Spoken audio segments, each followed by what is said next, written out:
Hey there, Zack Henderson here, and I am with my good buddy Jon Harris. Hello. Owner and operator here at CrossFit Gallatin. Jon, you've been a CrossFit coach for over 10 years now. This is true. And as we were talking about just off camera, I feel like this is when it really counts. We're professionals. That's, yes.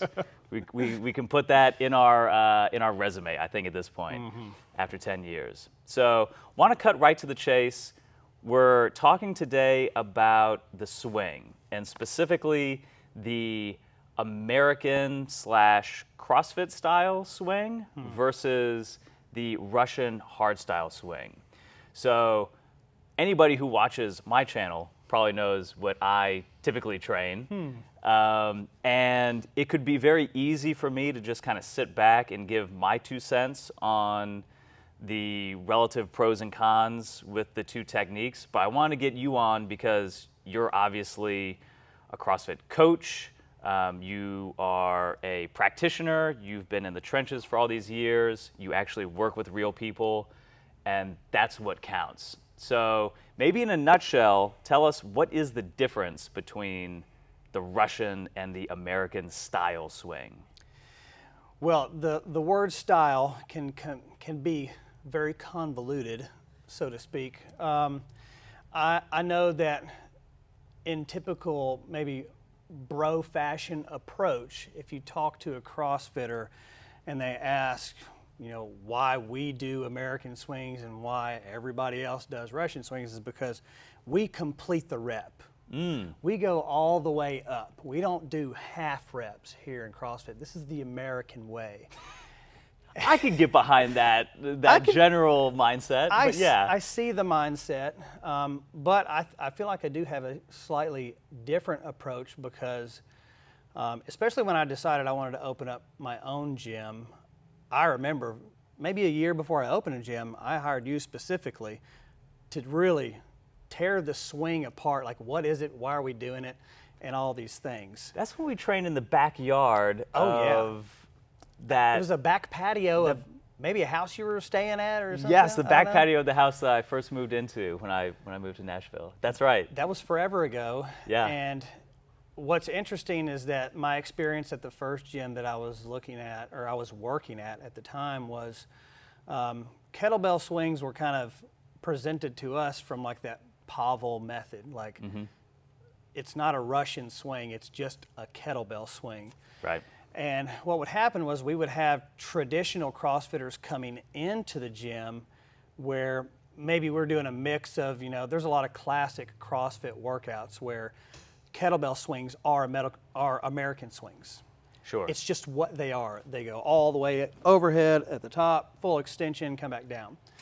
When I started learning what Russian kettlebell swings were, they did not feel the same.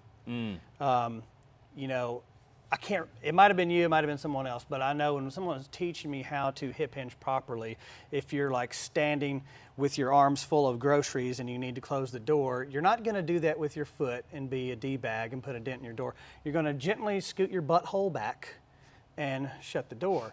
Right. If I'm being completely honest, we're not doing that a whole lot with the American swing.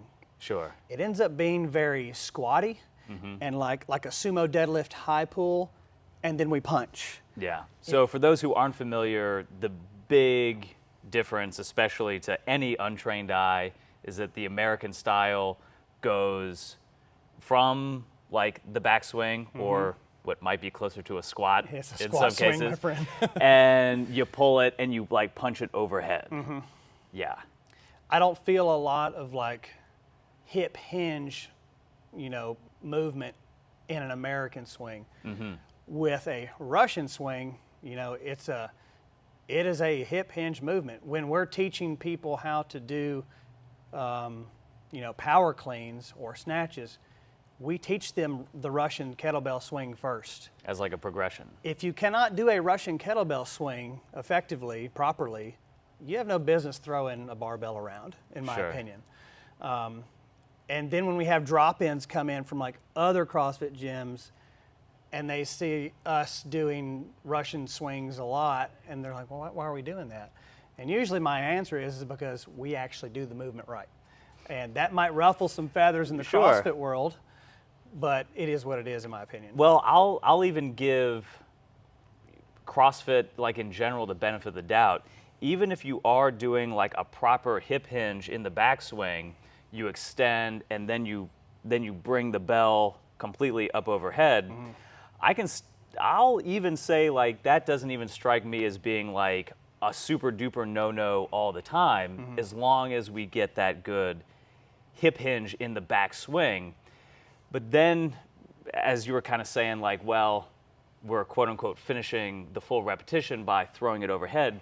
To me, that's almost like the same reasoning you would give, like if someone were to like deadlift and then shrug.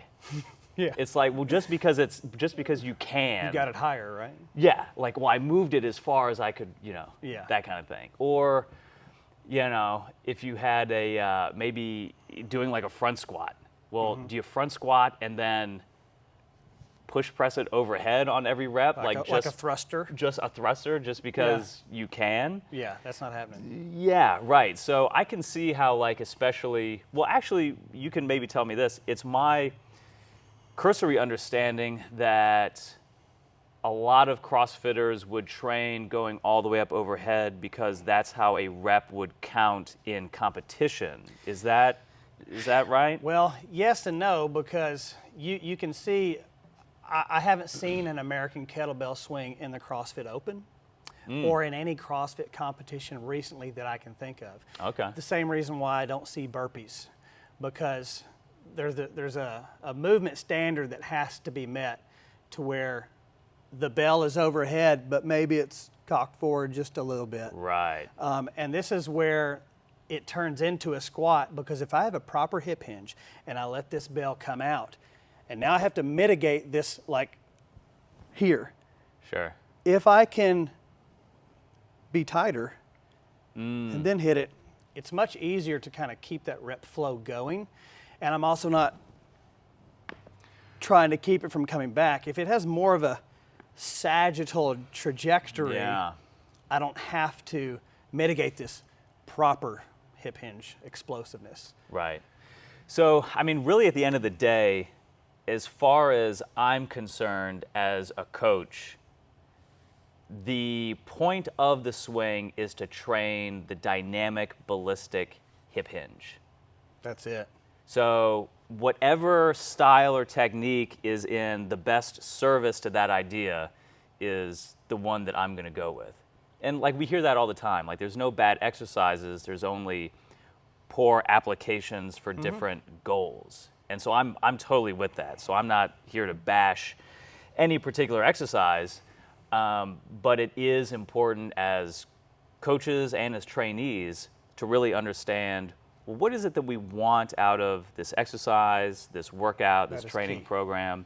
So if you want to train ballistic power with your hip hinge, swing decently heavy bells. Snatch. Or snatch if you wanted to go straight overhead, right? Yeah, that's what I would rather put in there. I'd rather do a snatch Sure. than an American swing. Sure. Well, then that has the added stack of overhead stability.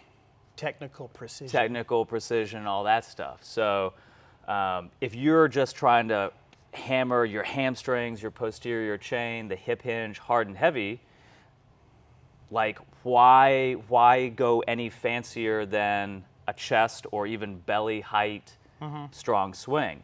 So that's what I've always kind of raised my eyebrow at with the American swing. It's just like, why?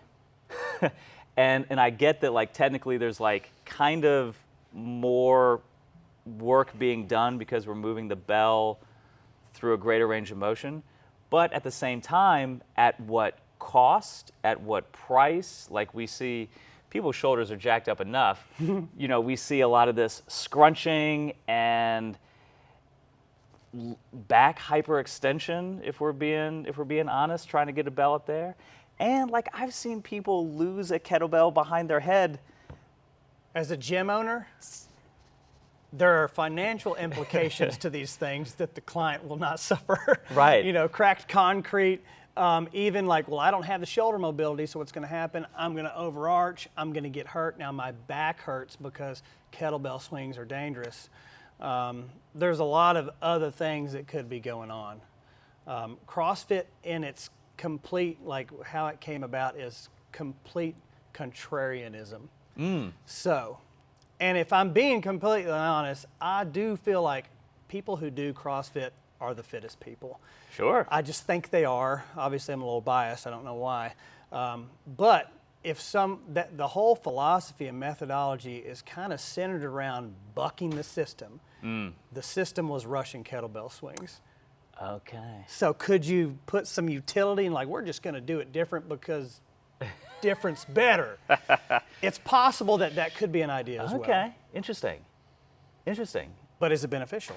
Maybe. But is it beneficial? Maybe. Right. I don't know. I'd rather snatch. Yeah, right.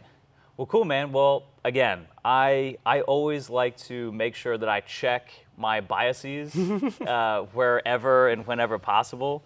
And obviously, with me being such a kettlebell nerd, this is one of those things where rather than giving my 2 cents all the time, which I love to do, but I figure, hey, I have the opportunity to chat with someone who actually can see both sides of the coin, especially because you have such a history in CrossFit and in kind of more the hardstyle kettlebell training method. So really interesting to hear your perspective. And, you know, really at the end of the day, I think everybody has an opinion. Absolutely. But I value opinions the most when they come from people who have a tremendous amount of in the trenches experience training the general population in a gym setting, right? So anybody can be a stud coach if a natural born athlete or if a well-trained athlete comes in the door. For sure. You can throw anything at them and magic will happen. But when you've got John and Susan from down the street and they've never touched a weight before and you got to turn them into, you know, CrossFit machines or just strong, resilient, well-conditioned people, you learn what exercises work and which ones are not really worth, which ones are not worth the squeeze. The juice ain't worth the squeeze. The juice ain't worth the squeeze. That's, You know? that's novel there. I like Yeah. it. So, yeah, man. So I thank you so much for your input. Anything else that you want to wrap up on? I don't think so, but maybe like what you said earlier, what is the intention of the exercise that you're doing? And is it the original intention or is it some sort of, you know, modernized, you know, circus act that looks attractive on Instagram? Does it get clicks or views? Does it make you feel different? Just because you feel different doesn't mean you feel better. Right. Does it get clicks or does it get results? There you go.